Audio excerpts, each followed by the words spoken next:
Okay hi everyone. सो आज हम HCV का एक क्वेश्चन डिस्कस करेंगे, that is question number 20. So it says consider the situation of the previous problem. Find the tension in the string in equilibrium. Suppose the ball is slightly pushed aside and released. Find the time period of the small oscillation. Fine.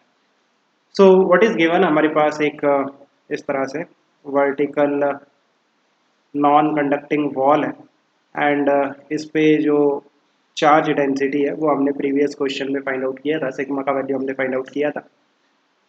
Now अब देखो कि हमारे पास इस तरह से एक silk thread है और इक्विलिब्रियम में ये जो सिल्क थ्रेड है ये वर्टिकल के साथ 60 डिग्री एंगल बनाता है.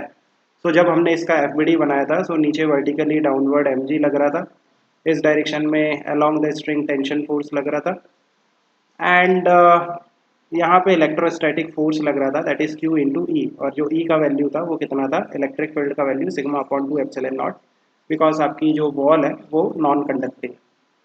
नाउ हमें टेंशन की वैल्यू पूछ रहा है, सो हम क्या करेंगे, टेंशन के कंपोनेंट ले लेंगे. वर्टिकल कंपोनेंट जो होगा ये एंगल 60 होगा, दिस एंगल इज 60, सो ये एंगल भी 60 होगा. सो टेंशन का जो वर्टिकल कंपोनेंट आएगा कॉस वाला, that will be T/2, right. T cos 60 1/2, और हॉरिजॉन्टल कंपोनेंट आएगा T का sin 60 होता है √3/2. सो आप देखो जो T/2 है ना, वो mg को बैलेंस करेगा. इक्विलिब्रियम में जो T/2 है वो mg को बैलेंस करेगा. So T/2 is equal to mg. So tension कितना निकल जाएगा, 2 mg. नाउ 2 मास जो दे रखा था 10⁻⁻² किलोग्राम है ना, 10 ग्राम, और you can say 10⁻⁻² kilogram into जी का वैल्यू मैं 10 ले लेता हूँ. तो ये निकल के आ रहा है 0.2 न्यूटन. सो टेंशन तो आ गया 0.2 न्यूटन. नाउ हमें बताना है कि अगर हम इसे स्लाइटली डिस्प्लेस करते हैं इसकी मीन पोजीशन से, देन ये एक पेंडुलम की तरह ऑसिलेट करेगा, एंगुलर SHM करेगा. सो उसका टाइम पीरियड क्या होगा, देखो जो टाइम पीरियड होता है वो होता है 2π√L/g है ना, फॉर द पेंडुलम. बट ये सिंपल पेंडुलम तो है, बट इसमें एक एडिशनल फोर्स लग रहा है QE है ना.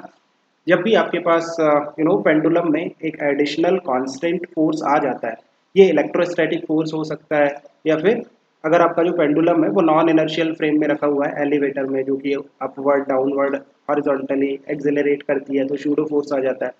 सो जब भी आपका जो पेंडुलम है सिंपल पेंडुलम, उसमें एक एडिशनल कांस्टेंट फोर्स आ जाता है, वो फ्रेम के कारण हो सकता है, इलेक्ट्रोस्टैटिक के कारण हो सकता है, या कुछ एक्सटर्नल फोर्स हो सकता है. तो उस केस में आपको क्या करना होता है, जो टाइम पीरियड का फॉर्मूला है ना उसमें जी की जगह जी इफेक्टिव लेना होता है, effective value of the gravity. Now जो जी इफेक्टिव होता है वो होता है tension divided by mass. Like जो टेंशन होता है ना इक्विलिब्रियम में वो m इंटू जी इफेक्टिव के बराबर हो जाता है. तो यहाँ से जो जी इफेक्टिव निकल के आएगा वो आएगा टेंशन अपॉन मास. और ये टेंशन कौन सी है, इक्विलिब्रियम में जो टेंशन है ना, आपका जो सिंपल पेंडुलम का थ्रेड है उसमें जो टेंशन है इक्विलिब्रियम में, वो उसके इफेक्टिव वेट को बैलेंस करता है m इंटू जी इफेक्टिव. तो यहाँ से जो जी इफेक्टिव है वो आएगा टेंशन, ये जो टेंशन है ये इक्विलिब्रियम पोजीशन पे जो टेंशन आएगी थ्रेड पे, डिवाइडेड बाय मास.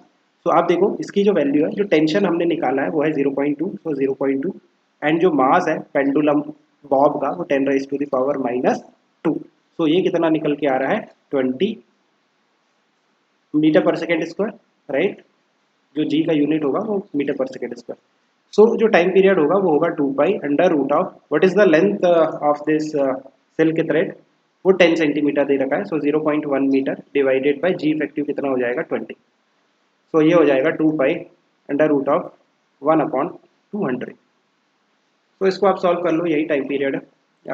2π एंड ये हो जाएगा √2 इंटू 10. तो ये हो जाएगा 5, एक काम करते हैं, √2π/10 है ना, इसको आप सॉल्व करोगे. सो ये जो 2 है √2π/10. सो √2 इंटू पाई की वैल्यू 3.14 डिवाइडेड बाई 10. इसको सॉल्व कर लेना, जो भी आपका आंसर आ रहा है यही आपका टाइम पीरियड होगा. I hope you have understood. Keep working hard. Best of luck. Bye.